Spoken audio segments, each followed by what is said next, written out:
कक्षा दशम हिंदी काव्यखंड गोस्वामी तुलसीदास धनुषभंग।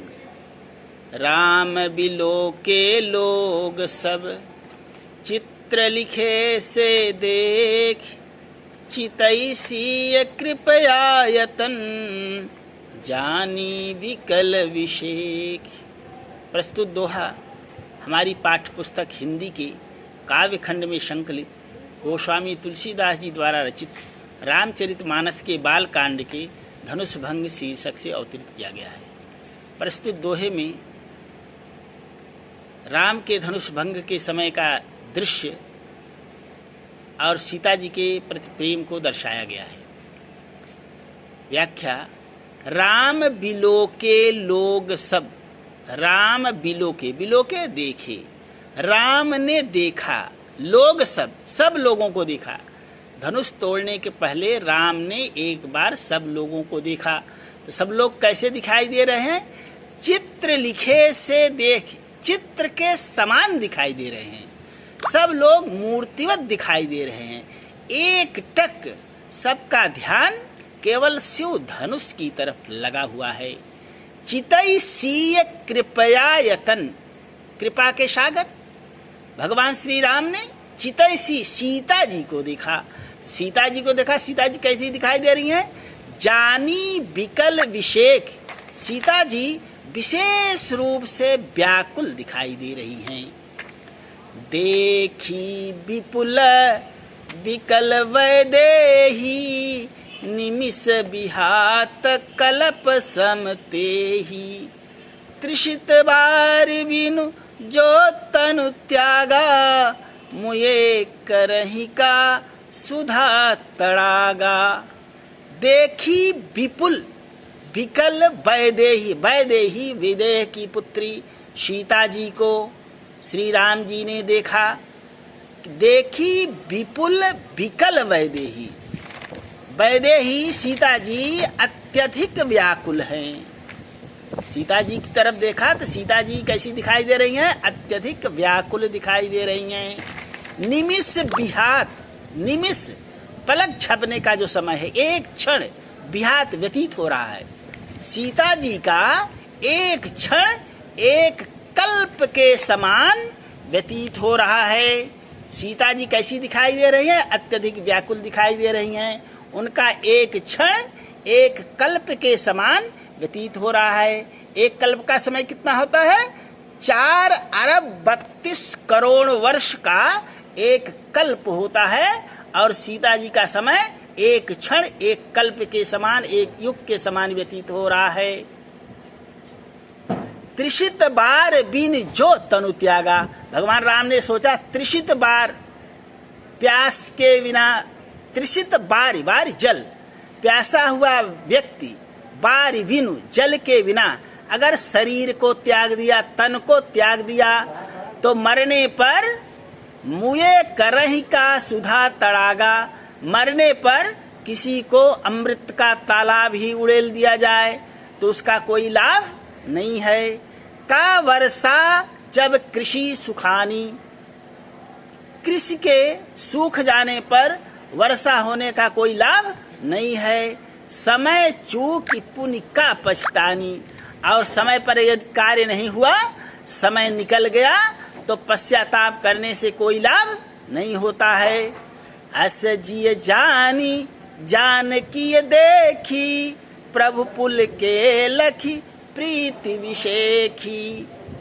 गुरु ही प्रणाम मन ही मन कीन्हा, अति लाघव उठाय धनु लीन्हा।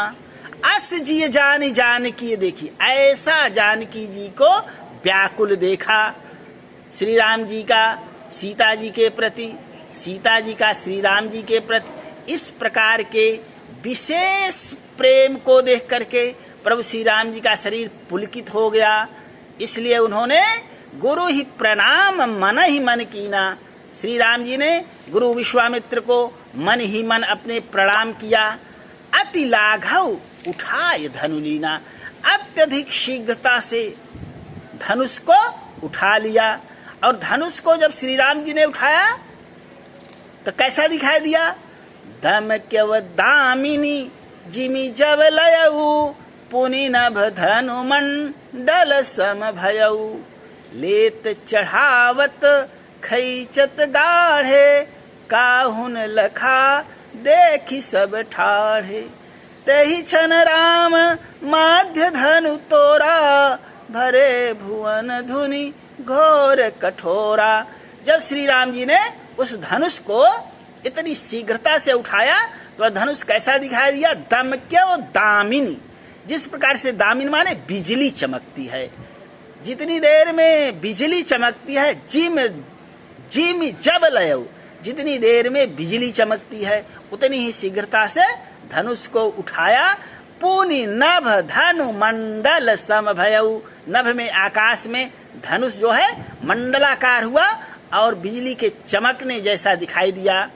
लेत, धनुष को लेते, उस पर बाण उसको उसकी प्रत्यंचा चढ़ाते, लेत चढ़ावत खैंचत गाढ़े, धनुष को उठाते उस पर प्रत्यंचा चढ़ाते, काहुन लखा देख सब ठाढ़े, कोई देख न सका, सब लोग केवल श्री राम जी को खड़े हुए देखे, लेकिन धनुष उठाते और जो है उस पर प्रत्यंचा चढ़ाते किसी ने देखा नहीं। तेहि क्षण राम मध्य धनु तोरा, उसी क्षण श्री राम ने सबके बीच में धनुष को तोड़ दिया और धनुष को टूटते ही भरे भुवन धुनि घोर कठोरा, पूरे संसार में बहुत कठोर ध्वनि हुई। जब बहुत कठोर ध्वनि हुई तो पूरे संसार में कैसा दृश्य उपस्थित हो गया? भरे भुवन घोर कठोर रव रवि बाजी तजी मारगु चले, चिकरहि दिग्गज डोल महियहि कोल कुरुम कलमले, सुर असुर मुनि करत कान दीन है सकल विकल विचारहि, कोदंड खंडव राम तुलसी जयत बचन उचारहि। जब श्री राम जी ने धनुष को तोड़ा तो भरे भुवन, पूरा संसार भुवन संसार घोर कठोर रव, कठोर ध्वनि से भर गया, पूरा संसार कठोर ध्वनि से भर गया। उस कठोर ध्वनि के कारण रवि सूर्य, बाज सूर्य का घोड़ा अपना मार्ग छोड़ दिया, अपना मार्ग छोड़ करके दूसरे मार्ग पर चलने लगा। चिक्करहि दिग्गज डोल मही, दिग्गज दिशाओं रूपी हाथियां चिघाड़ने लगी। आही शेषनाग कोल बाराह कुरुम कच्छप कलमलाने लगे, व्याकुल हो गए। सुर असुर मुनिकर कान दीन्हे, देवता राक्षस मुनि सब ने अपने कानों में अंगुली कर लिया इस कठोर ध्वनि के कारण। सकल विकल विचार हैं, सब लोगों ने व्याकुल होकर के विचार करने लगे कैसा कठोर ध्वनि क्यों हो गया। तो फिर उनके समझ में आया, को दंड खंडव राम तुलसी जयत बचन उचारहि। तुलसीदास जी कहते हैं को दंड खंडव राम, राम ने शिव धनुष को तोड़ दिया। ऐसा समझ करके सभी लोग श्री रामचंद्र जी का जय जयकार करने लगे। प्रस्तुत काव्यांश में भगवान श्री रामचंद्र जी के द्वारा सीता जी के प्रेम और शिव धनुष के भंग करने का वर्णन किया गया है। हिंदी साहित्यिक अवधी भाषा का प्रयोग है।